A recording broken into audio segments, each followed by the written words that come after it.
Hello friends, আমরা পড়ছি ভারতীয় সংবিধান। আজকে জানবো 25টি প্রশ্ন যেগুলো ইম্পর্ট্যান্ট হবে বিভিন্ন রকম কম্পিটিটিভ এক্সামের জন্য। সেইগুলো আমরা দেখে নেব। এভাবে আমরা কমপ্লিট করার চেষ্টা করছি ভারতীয় সংবিধানকে। আজকের ক্লাসের প্রথম প্রশ্ন কি? 28 নম্বর ধারা কি বলে? 28 নম্বর ধারা থেকে আমরা কি জানতে পারি? না, শিক্ষা প্রতিষ্ঠানে ধর্মীয় শিক্ষার ক্লাসে ছাত্রছাত্রীদের অংশগ্রহণের বিষয়টি তাদের ইচ্ছাধীন।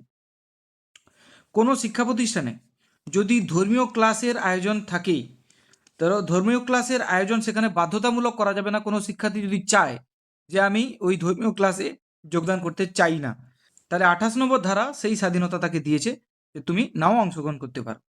29 নম্বর ধারা কি বলছে? কেবলমাত্র ধর্ম, জাতি, বর্ণ, ভাষার কারণে রাষ্ট্র পরিচালিত বা রাষ্ট্রের দ্বারা আর্থিক সাহায্যপ্রাপ্ত কোনো শিক্ষা প্রতিষ্ঠানে কোনো নাগরিকের ভর্তি হওয়ার অধিকার অস্বীকার করা যাবে না।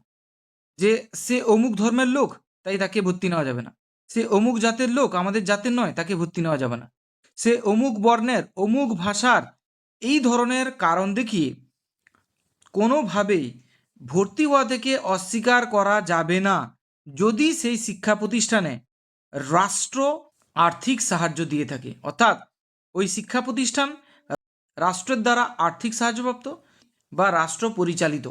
তাহলে রাষ্ট্র পরিচালিত হলে বা রাষ্ট্রের দ্বারা আর্থিক সাহায্যপ্রাপ্ত হলে, এই দুটোর মধ্যে যে কোনো একটা হলে, কোনো শিক্ষা প্রতিষ্ঠানে যদি কোনো নাগরিক ভর্তি হতে চায়, সেখানে ধর্ম বা জাতি বা বর্ণ বা ভাষার ভিত্তিতে তাকে অস্বীকার করা যাবে না যে না তোমাকে অ্যাডমিট করব না। এটা হতে পারে না, এটা কোনোভাবে মেনে নিবে না। কত নম্বর আর্টিকেল? না 29 আর্টিকেল। সংখ্যালঘুদের শিক্ষা প্রতিষ্ঠান গড়া বা পরিচালনার অধিকার দিয়েছে কত নম্বর ধারা? না 30 নম্বর ধারা।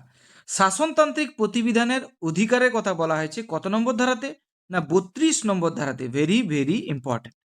নেক্সট, যে ধারাকে সংবিধানের হৃদয় বা আত্মা বলে বর্ণনা করেছেন ডক্টর বি আর আম্বেদকর, সেটা হলো এই 32 নম্বর ধারা, যেটা হচ্ছে সাংবিধানিক প্রতিবিধানের অধিকার। কোনো অঞ্চলে সামরিক আইন বলবৎ থাকলে, যদি সামরিক আইন বলবৎ থাকে, ওই অঞ্চলে মৌলিক অধিকারগুলির ওপর বাধা নিষেধ আরোপিত হতে পারে। এটা কত নম্বর ধারা বলছে? আর্টিকেল 34। মৌলিক অধিকারগুলি রক্ষার্থে প্রয়োজনীয় আইন প্রণয়নের কথা বলা হয়েছে। অর্থাৎ মৌলিক অধিকারগুলোকে বাঁচাতে যে আইন, কোনো আইন যদি প্রয়োজন হয় তাহলে বানানো যাবে। এটা কত নম্বর আর্টিকেল আমাদের এই অধিকারটা দিয়েছে? না 35 নম্বর আর্টিকেল।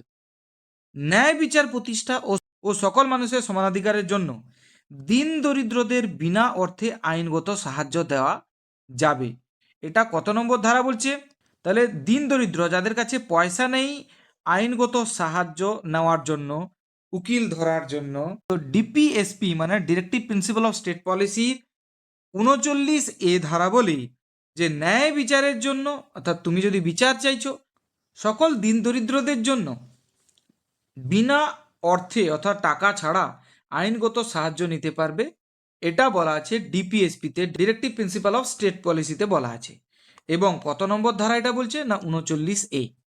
গ্রামীণ পঞ্চায়েত ব্যবস্থার প্রতিষ্ঠা ও গ্রামীণ স্বায়ত্তশাসন প্রতিষ্ঠার কথা বলা হয়েছে কোথায়? কোশ্চেন আসতে পারে কোথায়।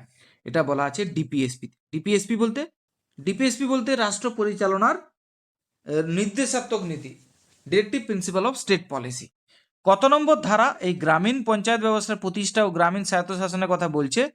না গ্রামীণ পঞ্চায়েত ব্যবস্থা প্রতিষ্ঠা ও গ্রামীণ স্বায়ত্তশাসন প্রতিষ্ঠার কথা বলছে ডিপিএসপি ধারা নম্বর 40, অর্থাৎ 40 ধারাতে, আর্টিকেল 40। কাজের অধিকার, শিক্ষার অধিকার, কিছু ক্ষেত্রে জনসাধারণকে সহযোগিতা প্রদানের অধিকারের কথা বলা হয়েছে কোথায়? কাজের অধিকার আছে, শিক্ষার অধিকার আছে, কিছু ক্ষেত্রে জনসাধারণকে সহযোগিতা প্রদানের অধিকার, এগুলো বলা আছে কোথায়? ডিপিএসপিতে, the directive principle of state পলিসিতে বলা আছে। এবারে ধারা কত? না ধারা 41। ভারতীয় সংবিধানের 41 নম্বর ধারাতে, যেটা ডিপিএসপির অন্তর্গত অর্থাৎ ডিরেক্টিভ প্রিন্সিপাল অফ স্টেট পলিসির অন্তর্গত, ধারা 41 বলে কাজের অধিকার, শিক্ষার অধিকার, কিছু ক্ষেত্রে সহযোগিতার অধিকার জনসাধারণকে দেওয়া যেতে পারে। কর্মক্ষেত্রে সুপরিবেশ সৃষ্টি এবং মাতৃত্বকালীন, যখন মা থাকবে প্রেগনেন্ট তখন ছুটির ব্যবস্থা করা যেতে পারে। এটা কে বলে? এটা বলে DPSP, directive principle of state policy, রাষ্ট্র পরিচালনার নির্দেশাত্মক নীতি। কত নম্বর ধারাতে এটা বলা আছে? 42 নম্বর ধারা। রাষ্ট্র সমগ্র ভারতে একই দেওয়ানি বিধি প্রদানের চেষ্টা করবে। এটাও বলা আছে কোথায়? ডিপিএসপিতে। ধারা নম্বর কত? না 44 নম্বর ধারা। ইংরেজিতে বললে সেটা ইউনিফর্ম সিভিল কোড। পরীক্ষা আসতে পারে ইউনিফর্ম সিভিল কোড কত নম্বর ধারাতে আছে? না এটা 44 নম্বর ধারাতে। এবং কার আন্ডারে পড়ে? না ডিরেক্টিভ প্রিন্সিপাল অফ স্টেট পলিসির আন্ডারে পড়ে। নেক্সট, রাষ্ট্র পরিবেশের সংরক্ষণ ও উন্নয়ন ঘটাবে। তাহলে আমাদের দেশ পরিবেশের সংরক্ষণ করবে, 2 পরিবেশের উন্নয়ন ঘটাবে এবং বন ও বন্যপ্রাণীর সংরক্ষণ করবে। এটি কোথায় বলা আছে? না এটাও কিন্তু বলা আছে ডিপিএসপিতে। এবারে ধারা কত এটা? রাষ্ট্র পরিবেশের সংরক্ষণ, উন্নয়ন ঘটানো, বন বন্যপ্রাণীর সংরক্ষণ, এটা বলা আছে 48A। Very very important.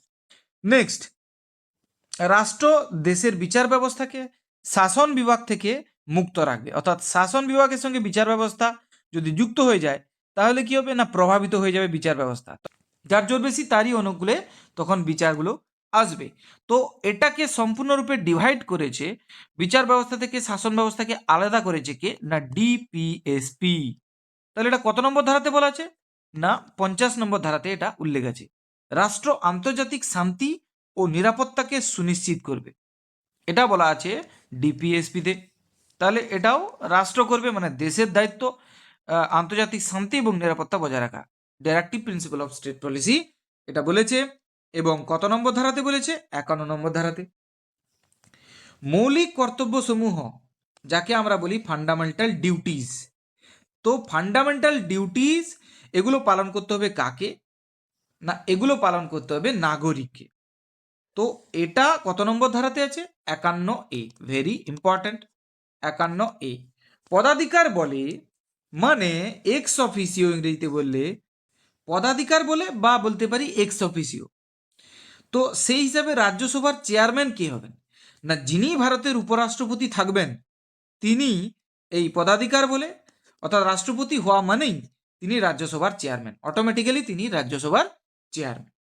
রাষ্ট্রপতি যদি বর্তমান না থাকেন, অর্থাৎ রাষ্ট্রপতি যদি অনুপস্থিত থাকেন, তো রাষ্ট্রপতির অনুপস্থিতিতে যে কোনো অবস্থায় রাষ্ট্রপতি যদি অনুপস্থিত থাকেন তো সেই রাষ্ট্রপতির দায়িত্ব পালন করবেন কে? না উপরাষ্ট্রপতি। রাষ্ট্রপতিকে সরকার বা মন্ত্রী পরিষদের সিদ্ধান্ত বিষয়ে সব কিছু জানাবেন। তো আমাদের এই রাষ্ট্রপতিকে সরকার বা মন্ত্রী পরিষদের সিদ্ধান্ত বিষয়ে সব কিছু জানাবেন কে? সরকারে কি কাজ চলছে, মন্ত্রী পরিষদের কি সিদ্ধান্ত নেওয়া হয়েছে, এই সব কিছু জানাবেন কে? না প্রধানমন্ত্রীর দায়িত্ব। তিনি রাষ্ট্রপতিকে ফোন লাগাবেন, দিয়ে বলবেন যে অমুক হচ্ছে, তমুক হচ্ছে, তমুক হচ্ছে, আমাদের সরকার এই করছে, সেই করছে, ইত্যাদি ইত্যাদি। পার্লামেন্টের সদস্য না হয়েও পার্লামেন্টের অভ্যন্তরে, পার্লামেন্ট বলতে সংসদ, তো সংসদের সদস্য না হয়েও পার্লামেন্টের অভ্যন্তরে বা সংসদের অভ্যন্তরে বক্তব্য রাখতে পারেন, স্পিচ রাখতে পারেন একটাই লোক, তিনি হলেন attorney general. Very very important question.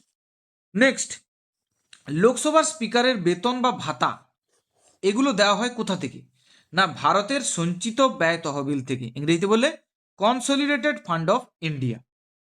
তো কনসলিডেটেড ফান্ড অফ ইন্ডিয়া থেকে তাহলে লোকসভার স্পিকারকে বেতন দেওয়া হয়, বা বলা যেতে পারে অধ্যক্ষকে। এছাড়া আর কাদেরকে দেওয়া হয়? না ডেপুটি স্পিকার, লোকসভার ডেপুটি স্পিকারকে দেওয়া হয়। রাজ্যসভার চেয়ারম্যান তিনি কে?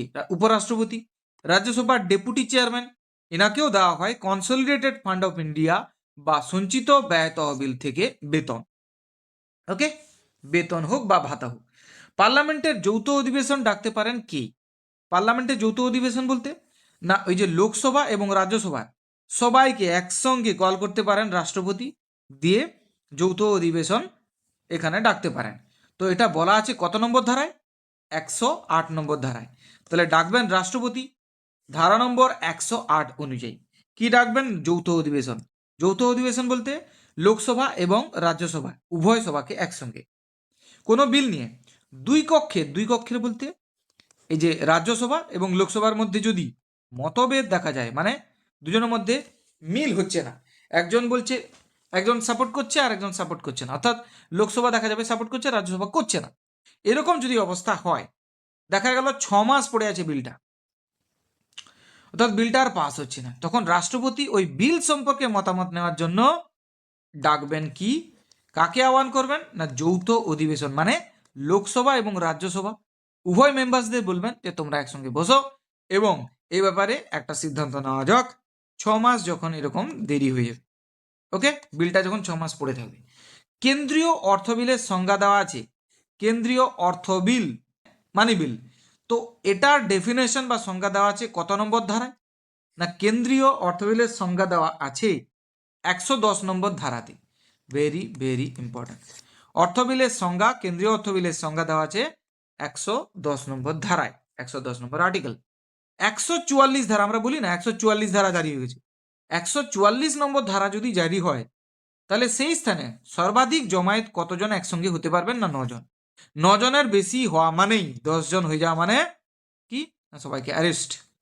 144 ধারা জারি হলে ম্যাক্সিমাম কতজন থাকতে পারবেন একটা জায়গায়? না 9 জন জড়ো হতে পারবেন, এর বেশি হলে সমস্যা হয়ে যাবে। তাহলে আমরা 25টি সংবিধান থেকে ইম্পর্টেন্ট কোশ্চেন আলোচনা করে নিলাম আজকের এই ভিডিওতে। সংবিধানকে পুরো শেষ করব এভাবে ওয়ান লাইনার কোশ্চেনের মাধ্যমে। তো যদি তোমরা শেষ করতে চাও সংবিধানকে তাহলে কি করবে? না চ্যানেলকে সাবস্ক্রাইব করে রাখবে। ভিডিও কেমন লাগলো কমেন্ট করে জানাও, ভিডিওকে লাইক করো, বন্ধুদের মধ্যে শেয়ার করো। Thank you very much. দেখা হচ্ছে তাহলে পরের ভিডিওতে। আর একটা ইম্পর্ট্যান্ট কথা, এই যে 25টি কোশ্চেন আলোচনা করলাম এর পিডিএফ কিন্তু ডেসক্রিপশনে একটা লিঙ্ক দেওয়া থাকবে, সেখান থেকে তোমরা ডাউনলোড করতে পারো। প্রত্যেকটা ভিডিও যেখানে হচ্ছে প্রত্যেকটা ভিডিওর পিডিএফ কিন্তু ডেসক্রিপশনে লিঙ্ক দেওয়া থাকছে, তোমরা গিয়ে ডাউনলোড করে সেগুলোকে রিভাইজ করতে পারো। আজকের জন্য তাহলে টাটা।